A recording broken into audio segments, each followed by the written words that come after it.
아, 예, 네. 법문 끝나고 나갈 때. 여기는 지금 이제 신도들 안에 그래서 이제 이거를 이 한 장이 스님께서 5사람한테 이거를 무료로 한 달간 무료로 보내줄 수 있는 쿠폰이에요. 한 장입니다. 네, 그러니까 이게 그 100명이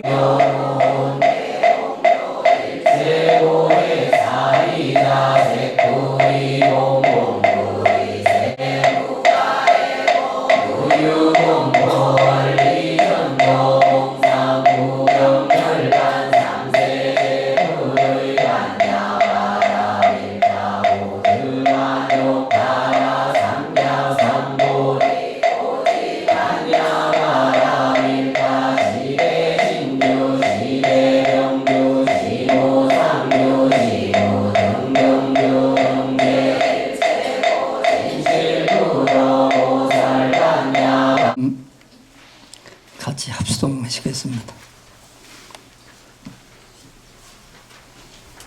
찬탄문 존귀하신 분, 공양받을 만한 분, 완전한 깨달음을 스스로 이루신, 좀 쉽도록 제가 말씀을 드리도록 하고 있습니다. 우리 불교의 이상은 지혜와 자비를 완성하는 데 있습니다. 발심한 우리 스님네들이 깨달음을 이루기 위해서 온 신명을 다 바쳐서 정진하는 까닭은 지혜의 완성인 깨달음을 이루는 데 있는 것입니다. 또 깨달음을 이룬 스님네들은 멸반의 언덕에 이르는 순간에 어떤 마음이 들었냐면 죽음의 강물을 건너구나. 얼마나 다행스럽니까. 이런 마음이 나더라고요. 건너가 동시에. 그래서 그 건너온 비의 언덕을 고통스러운 그 사바석의 언덕을 볼 것이다 생각 안 했는데 당신이 돌아서려고 하는 순간에 저기에 있는 중생은 어떻게 할 것이냐. 그런 마음이 너무나 가득히 나더라고요. 그때에 내가 힘이 닿는 데까지 생명이 마치는 데까지 용해왔는가 돌아보십니까. 그 원인은 무명과 가래입니다. 내가 있다는 걸 이습은 마음으로 스스로 이렇게 무리한 것이지 누가 아니면 시키는 것은 아니다. 그래서 그 감흥어 오도성을 부처님께서 말씀하신 게 나오는데 그 오도성이 그 나감불전에 굉장히 자세히 나타났습니다. 한량없는 새의 윤회 속에서 온의 집을 짓는 자 가래를 찾아 구하였지만 깨달음을 얻지 못해서 이리 있고 모든 가래는 파괴되어버렸습니다. 법구경 개성 134하고 134쪽에 이렇게 말씀했습니다. 이러한 그 무아의 경지를 깨달으시고 나서 부처님께서는 초기경전이라든가 또 대승경 여러분 아시는 그 금강경 여기서 보면 그걸 가지고 있는 아상상 중생 수자상은 중국에 와서 구마란 스님 못 알아듣기 때문에 중국 통계에 맞도록 새로 생겨난 것이고 여기 원전에 있는 그 자체는 틀리다. 그래서 오늘 여러분들이 아실 것은 원전에 있는 건데 첫째는 자라는 상 아뜨마상이야. 이 몸은 무상해서 생사와 상이라고 살아있는 모든 존재에게 영원 불변하는 생명의 본체가 있다고 합니다. 네 번째로서는 영혼이라는 상인데 지화산이라고 해가지고 모든 생명들에게는 불생불 때 깨달음이 오지 그러지 않고는 오지 않는다. 이렇게 완전히 부정을 하시다. 근데 구마라집 스님이 금강경을 번역하시면서 이러한 인도에 있는 4가지 사상을 중국 사람한테 얘기해봤자 이해를 하지 못하고 생소하기 때문에 중국 사람의 풍토에 맞도록 새롭게 아상, 인상, 중생상, 수장, 사상을 말씀하신 것이 오늘날 우리가 알고 있는 상이라는 것이에요. 여러분 아시다시피 나라는 상, 내가 옳다는 것, 내가 있다는 것. 또 인상, 남이 있다는 것, 다른 사람이 나만 못하다고라는 것, 이런 차별하는 그 마음. 중생이라는 것은 모든 존재들이 아직 깨닫지 못한 어리석은 존재라고 하는 것. 수자상이라고 하는 것은 모든 존재들이 한계되어 있는 생명들이 있다. 이렇게 네 가지 상을 말씀하셔가지고 이런 상이 있으면 진짜로 이것은 도살이 아닌 것이다. 이렇게 말씀하셨다는 것이죠. 그러니까 첫째로서는 부처님께서 이렇게 영원불멸한 실체가 없다는 것을 아시고, 왜냐하면 그것은 무아를 깨달으셨기 때문에 그런 것이다. 근데 오늘 이제 주제가 여기서부터 나와야 되는데, 요즘 이제 우리 한국에 있는 스님들뿐만 아니라 우리 대승불교권에 있는 우리 스님들, 큰 스님들께서도 보면은 그 설법을 하시면서 진화라든가 진여라든가 것이 정말로 깨달음이 높은 경지에 있는 것처럼 우리가 말씀을 하신다는 것이에요. 근데 부처님께서는 우리가 진화에 대해서 강력하게 말씀하셨는데 어떤 것을 우리가 오르느냐, 어떤 걸 받아들여야 되냐 하는 거예요. 내가 첫째로 말씀드리고 싶은 것은 결론적으로 우선 부처님을 말씀을 믿고 받아들여야 된다. 왜냐하면 부처님은 성인 중에 성인이시고 일체의 모든 걸 아시는 일체지자이기 때문에, 일체 종지를 깨달으신 분이기 때문에 우리는 부처님 말씀을 받아들여야 된다. 먼저 부처님 말씀을 통해서 우리가 수행을 해서 깨달음을 얻는 것이고, 부처님 말씀을 통해서 우리가 신앙생활을 하기 때문에 우선 먼저 우리가 부처님 말씀을 받아들여야 된다. 부처님 말씀을 듣고 수행해야만이 우리가 부처님 제자로서의 똑같은 깨달음이 경지해가는 것이지, 다른 말씀을 의지해서는 우리가 될 수가 없는 것이다. 그런데 어째서 우리 대승불교에 있는 스님들께서는 그 진여라든가 영원불멸하는 그런 진여같이 그 영원한 실체가 있는 것을 이렇게 말씀하시느냐 이거예요.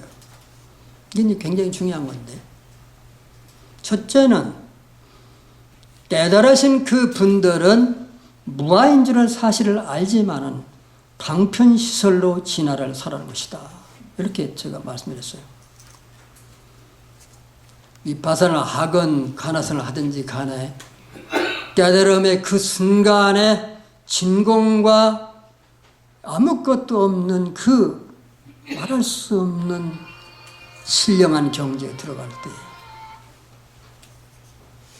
그때는 일체가 끊어지는 것이, 부처니 중생이니 너니 나니 정법이니 비법이니 대승이니 소승이 일체 대상의 경계가 완전히 다 끊어지기 때문에.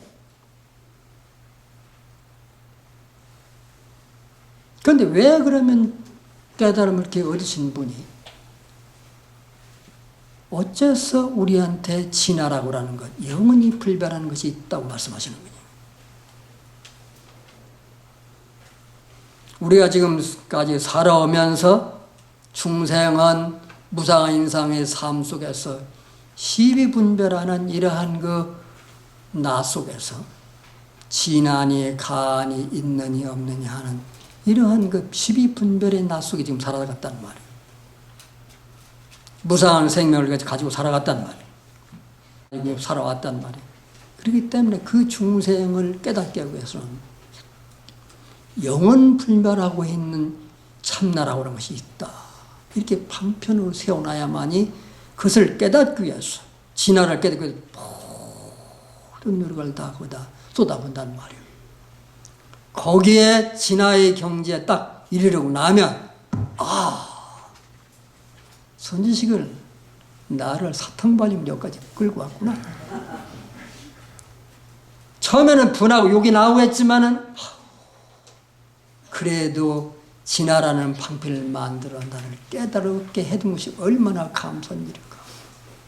거기에 합장하고 우러러 공경할 뿐이지 진화의 방편을 시설했으면 대해서 추도 원망하는 사람이 없다고 그런 것이에요. 그래서 첫째로서는 무아인 줄 알지만은 방편으로 중생을 제도하기 위해서 말씀하셨다는 것이죠. 둘째로서는 마음의 상멸을 분명히 볼 수 없기 때문에 진화를 말씀하신 것이다.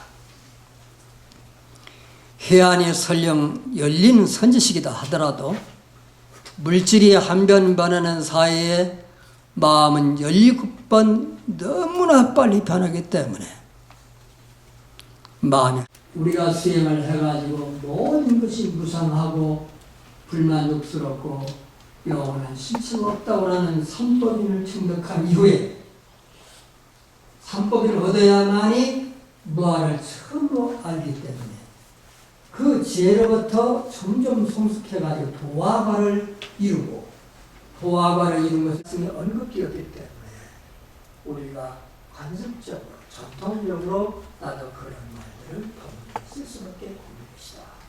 이렇게 이해하시면 아마 쉬울 거라고 생각합니다. 그럼 부처님께서 무아를 강조하신 그 이유는 뭐냐? 여기 몇 가지 이유가 있다는 것이죠. 첫째는 내가 있다는 그 유심력, 그 내가 있다는 그 생각이 있기 때문에 모든 중생의 아상의 병을 치료하기 위해서 부처님께서 무아를 말씀합니다. 내가 있다는 그 아상병이 우리가 치료가 될 때에 그때에 우리가 무아임을 깨달아 가지고 열반을 얻게 되는 것이다. 이것이 첫 번째로 이렇게 말씀하신 이유라는 것이에요. 두 번째로서는 우리가 온으로 만들어진 임시나 지금 현재 우리가 가지고 있는 여러분 몸과 마음을 갖다가 이것이 갖다 임시나인데 인연에 의해서 만들어진 이 임시나를 우리 중생은 다 참나 있는 것처럼 영오중 죽지 않는 참나인 것처럼 우리가 다 착각을 한다는 것이요. 우리가 이 온이라고 하는 것, 내 몸과 마음이 업으로 받은 몸이라 하지만은 이 온이 없이는 깨달음을 이룰 수 없다고 하는 것이죠. 부모님 우리 몸과 마음을 낳아주심에 대해서 고통스러운 사바세계에 낳았다 어떤 분들은 굉장히 슬퍼하고 비탄하는 분이 있는지 모르겠지만은 또 다른 면으로 보면은 우리가 이 온이 있음으로써 온을 대상으로 수행해야만이 깨달음에 갈 수 있으니까 이 내 현재 몸이 있는 것이 얼마나 다행스럽고 감사한 일인가. 그래서 우리 불자들은 온을 받아난 것에 대해서 원망하고 괴로워하지 말고 이 온이 있는 이 생에서 깨달음 이루겠다는 간절한 소원을 세우고 수행해야 된다고 하는 것이에요. 그래야만 다시는 깨달음을 기약할 수 있는 생이 우리에게 오지 않는다고 하는 것이에요. 세 번째로서는 연기법을 깨달아서 인연의 소중함을 깨닫기 위한 것이다.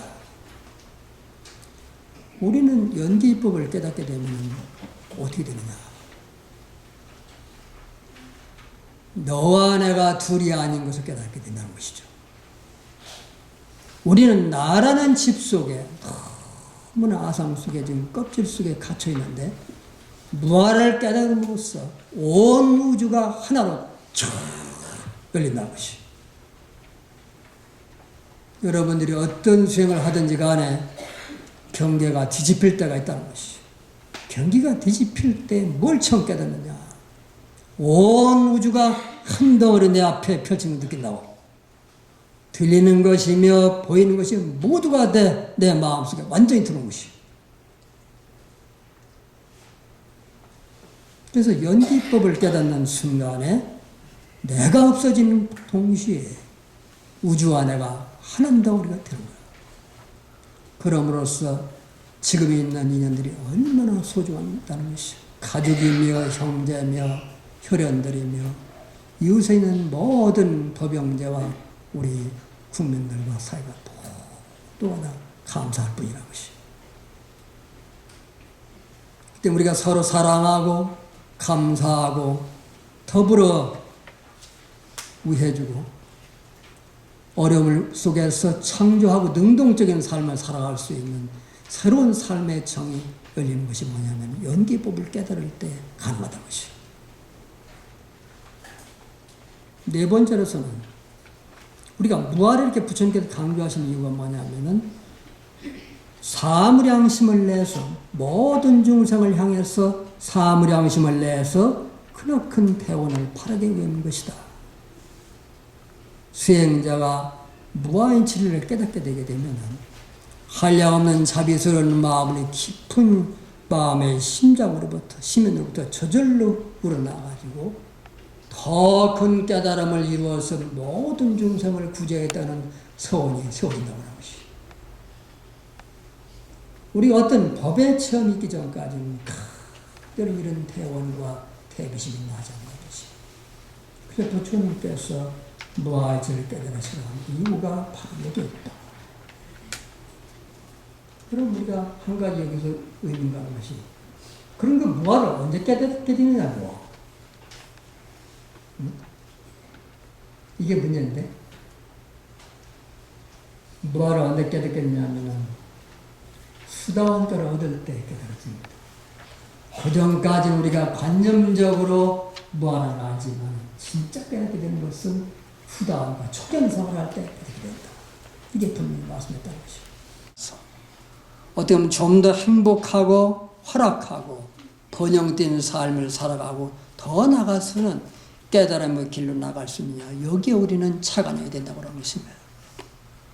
내가 없는 것이 아니라 지금 현상에 나는 있지만 이것이 영원불변한 존재가 내가 아니라는 것을 깨달아야 된다, 그 말이에요.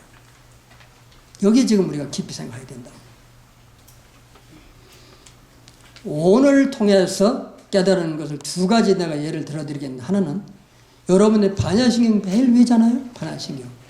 관저제보들 깊은 반야 바람일 때를 행할 때 오온이 공함을 비춰보시고 일체고에서 걷느니라. 여러분 매일 아까도 금방 하시잖아. 반야신경. 근데 이것을 여러분이 아래 듣기 쉽도록 내가 다시 번역을 할게. 관자재보살의 지혜를 닦는 수행이 깊어지셨을 때 자신의 오온을 해안으로 통철해 보시는 순간에 온 자체가 인연화합으로 있음을 깨달으셨다. 인연화합이기 때문에 공하고 무아임을 깨달으셨다. 이 말이야. 그럼 이해 빨리 가시죠. 그러면 언제 오온이 공함을 비춰볼 수 있냐면, 알 수 있냐면은 지혜의 그 눈이 성숙되었을 때, 해안으로 오온을 볼 수 있을 정도의 경지가 깊어졌을 때 보면은 내 몸과 마음이라는 것이 연기적으로 5가지 인연에 의해서 만들어져 가지고 막 이렇게 산동감 있게 움직이고 있는 것 뿐이지 거기에 고정된 실체가 없다는 것을 그때 깨닫게 되는 것이다. 조견이라는 것은 비추어서 확철하게 깨닫단 말이에요. 조견이라는 말이. 그렇게 깨닫고 보니까 일체 고액으로부터, 일체 고통과 액난으로부터 자제함을 얻었다, 그 말이에요. 두 번째로서는 구마라 스님 상자 중에서 제자 가운데 승조대사라는 분이 대단히 훌륭했던 분이에요. 그분이 21살에 출가하고 세상으로 오기를 권했는데 스님께서 이런 지하에 거절을 딱 하니까 의왕에 미움을 사가지고 스님을 불러다 처형을 시켜라. 그래서 처형장에 딱 간 거야. 처형장에 가가지고서는 사형들에 탁 매였는데, 그때 이제 그 사람한테 내가 남길 개송이 있다. 그때 남긴 개송이 너무나 인으로 보이니 몸은 본래 비었도다. 장차 흰 칼날이 내 목을 자를 것이나 이는 마치 봄바람 배는 것과 같을 뿐이다. 얼마나 초연한 멋있는 이루겠느냐.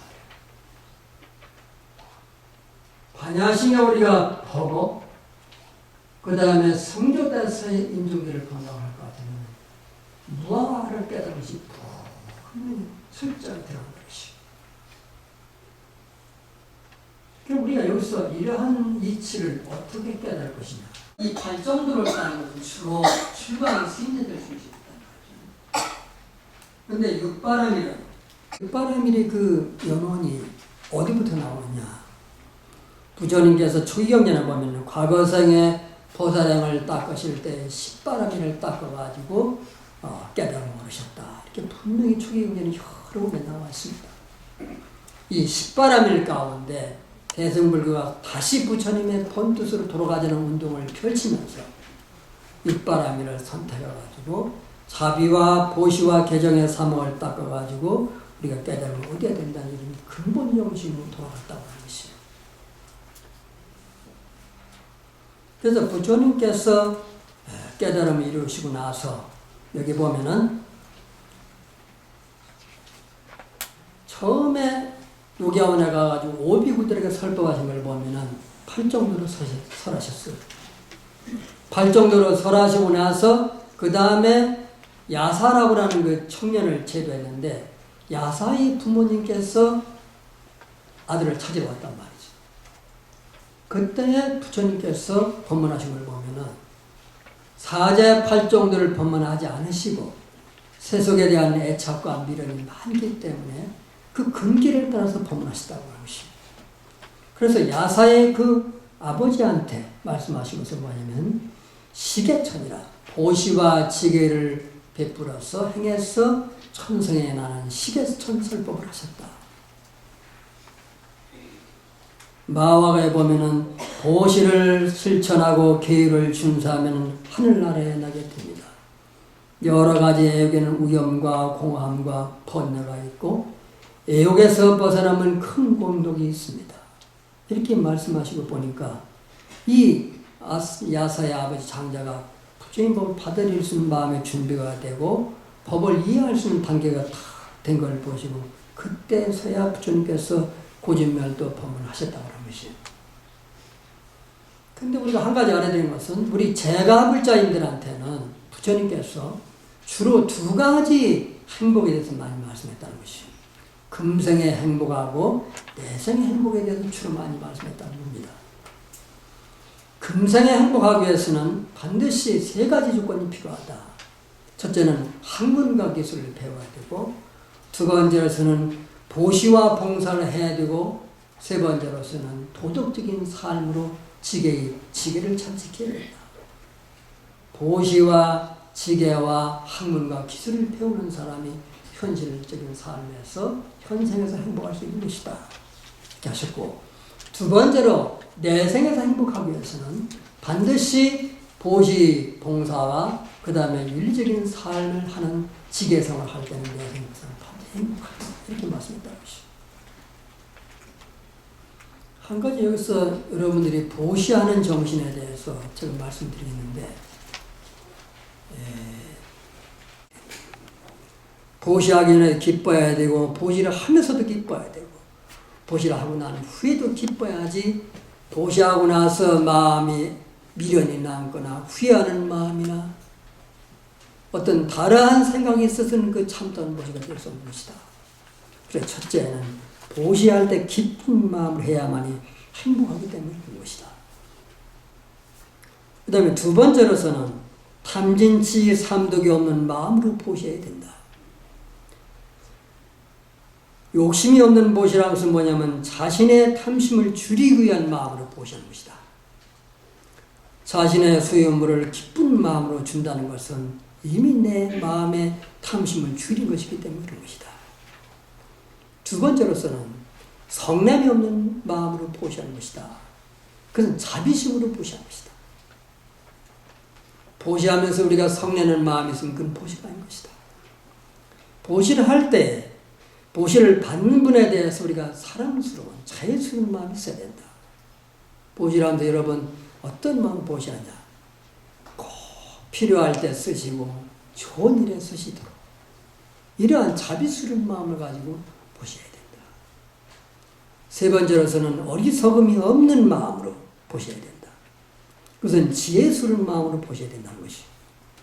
우리가 인과를 믿고 내 몸과 마음의 무한한 걸 깨달아가지고 무한한 걸 깨달은 사람은 대가를 받을 거예요. 주었다는 생각이 준 사람이 없으니까 대가를 바라거나 기대를 바라거나 알아주기를 바라거나 그런 마음이 없는 무주상의 마음으로 보셔야만이 그것이 진짜 참다운 보신 것이다. 그렇기 때문에 우리 대승불교에 와서는 기존의 수행 방법이 8정도가 있지만은 굳이 육바람을 우리가 이게 선택하시는 까닭은 뭐냐? 제가 제자들에게 받게 하기 위해서 출가적 위주가 아닌 제가우지의 불교, 자비의 불교, 생활 불교, 생활 속에서 깨달음을 이룰 수 있는 지향적인 불교를 가르치기 위해서 이렇게 육바람을 통해서 깨달음의 길을 갈 수 있는 방법을 우리가 다시 중생을 향해서 열어놨다고 하는 것이. 여러분, 오늘날 우리가 남북방 불교가 이렇게 다 이제 문호가 이렇게 열리면서 여러분 수행 이론들이 많이 보시잖아요. 책에도 많이 보시고. 그 다음에 또 실참 수행을 우리가 하잖아요. 하면서 어떻게 내가 어떤 방법으로 나는 수행을 해나갈 것인가. 어떻게 내가 깨달음을 얻을 것인가. 이런 고민이 우리가 있다는 것이죠. 그러니까 얼마나 빨리 얻으려고 하는 그 마음, 이건 도둑는 마음이 아니에요. 그렇기 때문에 우리가 안 된다고 좌절하거나 실망하거나 소침해지지 마시고 내가 얼마나 수행을 닦고 공부를 쌓아 이걸 한번 비춰보면 분명히 대답이 나온다.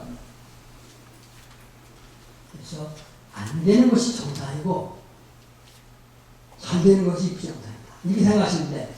내가 해보니까 그 대답이 나오더라니까. 내가 해보니까 솔직히 나오죠.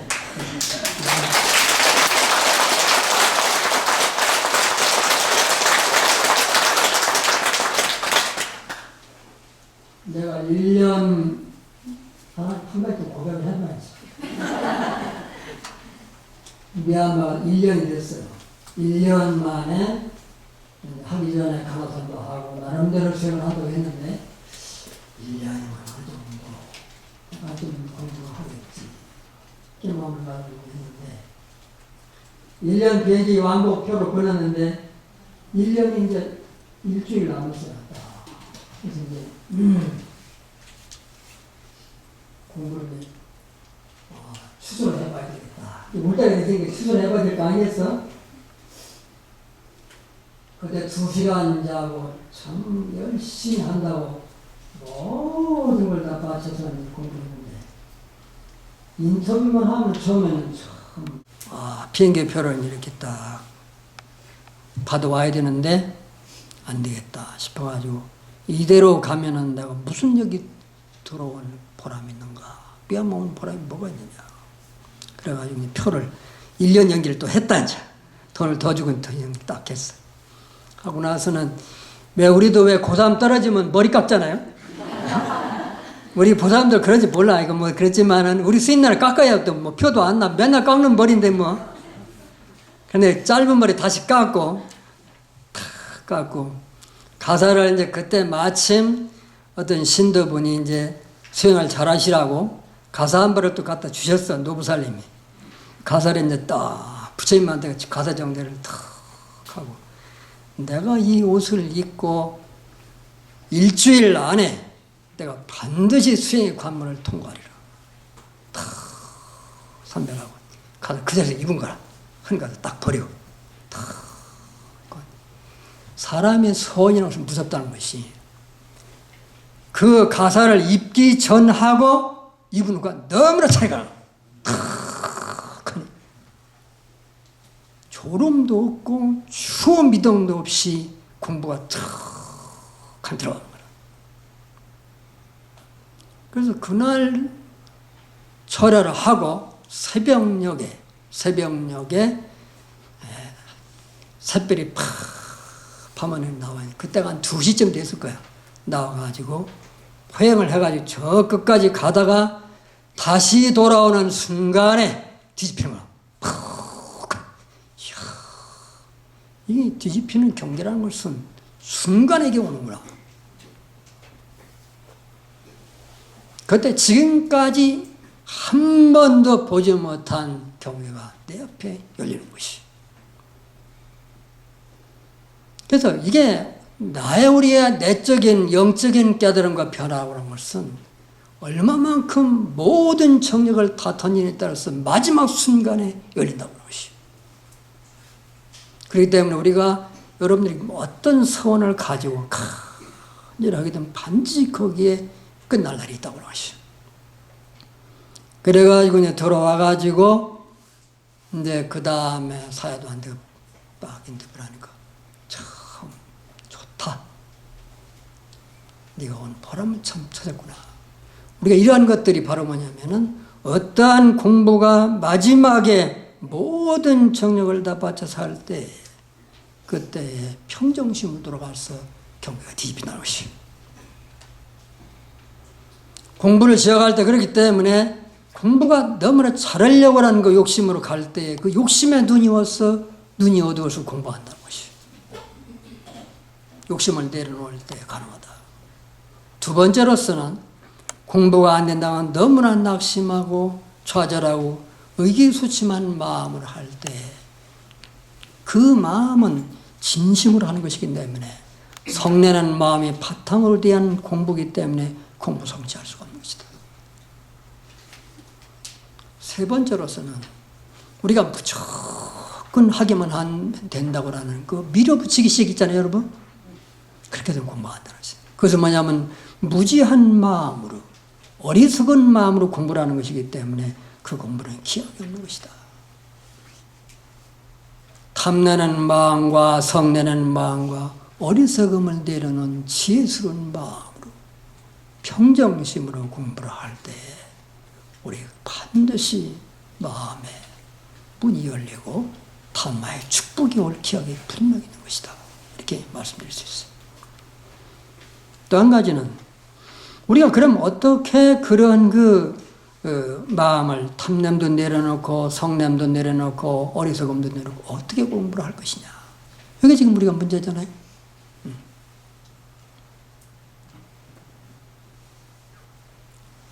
수행하지 않으며 노년의 죽음을 준비하지 않으랴. 사두 사두 사두. 오늘 여러분 이 자리에 오신 우리 모든 법평리 여러분에게 부처님의 특별하신 탐마의 축복을 빌고 또 모든 여기 오전 모든 사람들에게도 행복과 평화의 길을 빌겠습니다. 여러분 모두 건강하시고 탐마의 축복을 빌겠습니다. 수고하셨습니다.